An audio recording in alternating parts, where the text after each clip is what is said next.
First-year Chicago Wolves coach Scott Arniel can't be sure he'll be behind the bench for a second season. His own and everybody else's future hangs in the balance with the looming affiliation change. I think he's done a great job. I think he's brought professionalism in, expectations. I know he has high expectations for our team, for our organization, and that's what he's brought to the table here. I say this time and time again that there's no team that isn't as prepared going into a game about knowing what the other team is doing and knowing what we're supposed to do in a game. We're well informed, and I think the season shows. It's been a trying year for us with all the injuries we've had, all the different guys we've had to put into the lineup. Guys called up, guys we didn't have. Like I said, any given night, we have 8 guys on the injury list, and 3 out for the year. So it's been interesting, and we've actually brought a lot of guys in that have spent time in the East Coast League, and now they're into the system, they're buying into the system, and they're understanding, and they're being successful.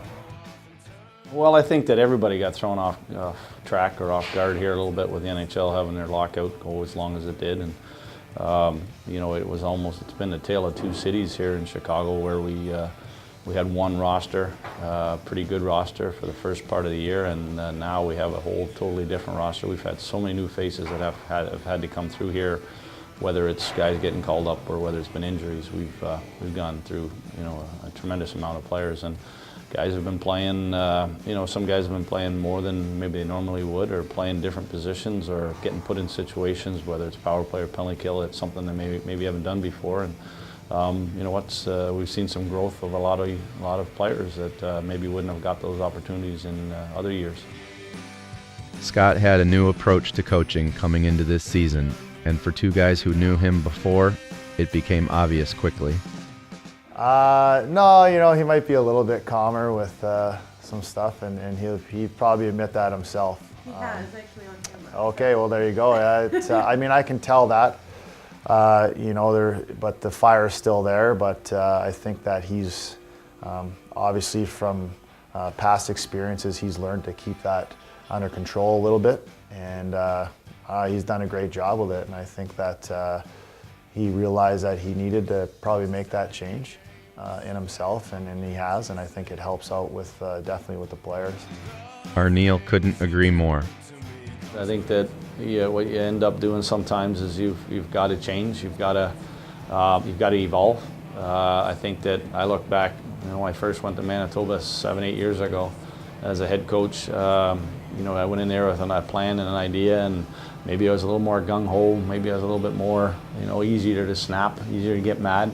I think now that I've gone through some experiences, both good and bad, that I've learned from them, that there's time to, when is that time? When is it the right time to maybe to explode, or other times when it's to sit back? And I think you're always trying to keep the players.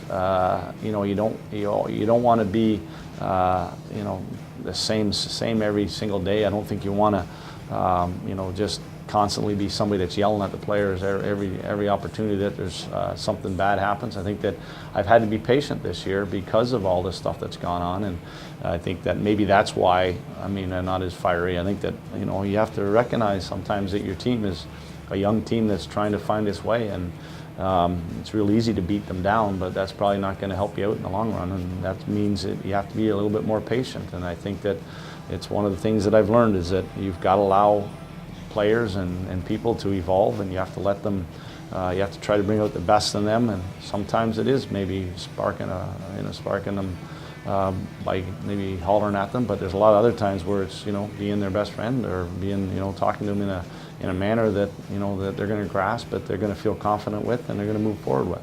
I've really enjoyed working with Scott. He has been I think a real well-rounded coach for our hockey club.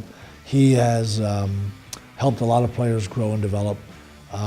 He's aware of a lot of things that are going on in the game, and he's really sharp behind the bench. I think that, I don't think there's too many times where we get caught with the wrong people on the ice, and that's, a lot of credit to Scott being aware of what the opponent's putting out there and how he wants to counter it.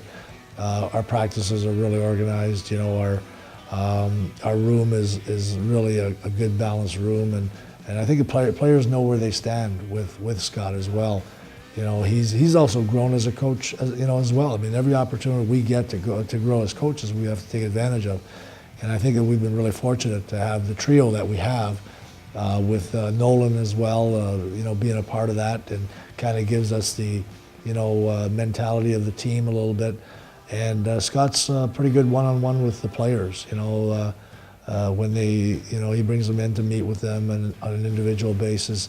I think there's a lot of trust that's garnered there through those conversations, and we know who's boss, and there has to be only one boss. And but at the same time, he allows us to, as assistants, to do our parts as well and have input, and that's really rewarding, and for Nolan and I as well. You know what? I don't think there's really any difference. It was when you play for him. He's a fair coach, and he's real intense. He'll let you know when he needs more from you, and he'll let you know when you've been giving him everything you got.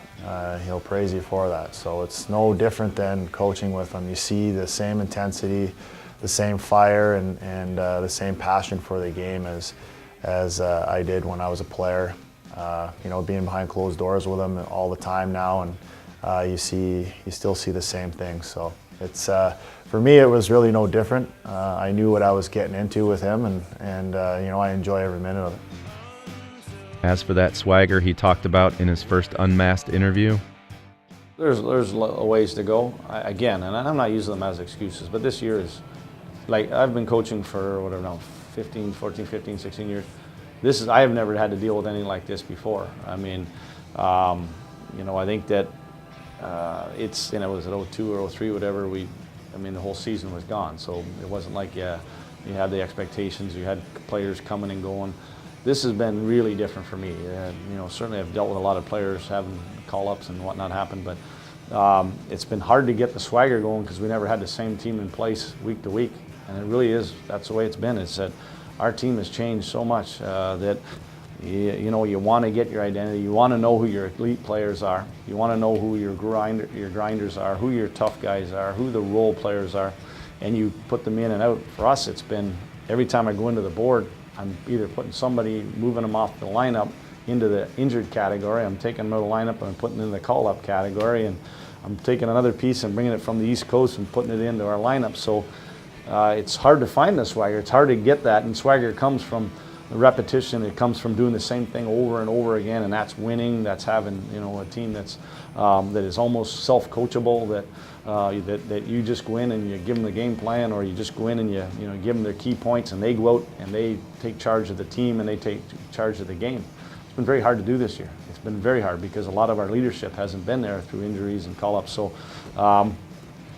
The swagger's been there at times, but it hasn't been a consistent one that we had all hoped that it would be.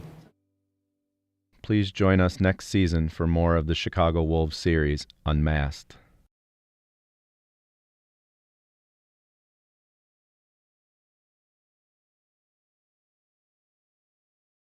That's it, eh?